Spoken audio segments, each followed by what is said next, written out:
మహేష్ బాబేమో రాజమౌళి బాహుబంధంలో ఇరక్కపోయిండాడు. ఎన్టీఆర్ ఏందో అదేదో సినిమా అంట వాళ్ళెవరు డైరెక్షన్ చేస్తానంటున్నారు. ఎప్పుడు బయట వస్తుందో అర్థం కావడం లేదు. ఇక అందరూ స్టార్డమ్ ఉండే హీరోలు అందరూ కూడా ఒక్కొక్కరిది. ఇప్పుడు అల్లు అర్జున్ ఉన్నాడు. పుష్ప సినిమా తర్వాత వాట్ నెక్స్ట్ అనేది డాలర్ క్వశ్చన్లుగా ఉన్నాయి తప్ప కథను టకాటకాని సెట్ల మీదకి తీసుకుపోయే ధైర్యము పరిస్థితులు అనుకూలించకుండా భయపడేటట్టుగా ఉన్నారు.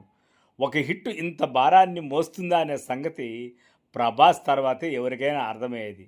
మరి ప్రభాస్ సినిమా కూడా అట్లే ఉన్నాయి.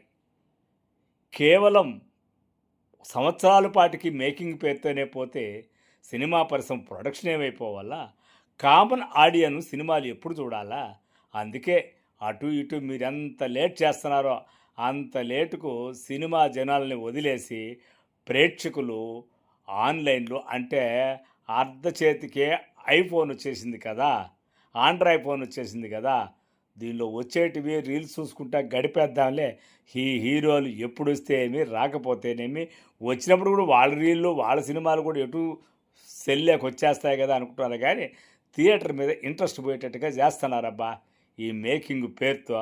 కాబట్టి ఆ రోజుల్లో చక్రవర్తి మ్యూజిక్ లాగా, అదేవిధంగా కోదండరామిరెడ్డి సినిమా లాగా పటా పటా పటా తీసేయండి అయ్యా, లేకపోతే జనాలు మిమ్మల్ని మర్చిపోయేది గ్యారంటీ.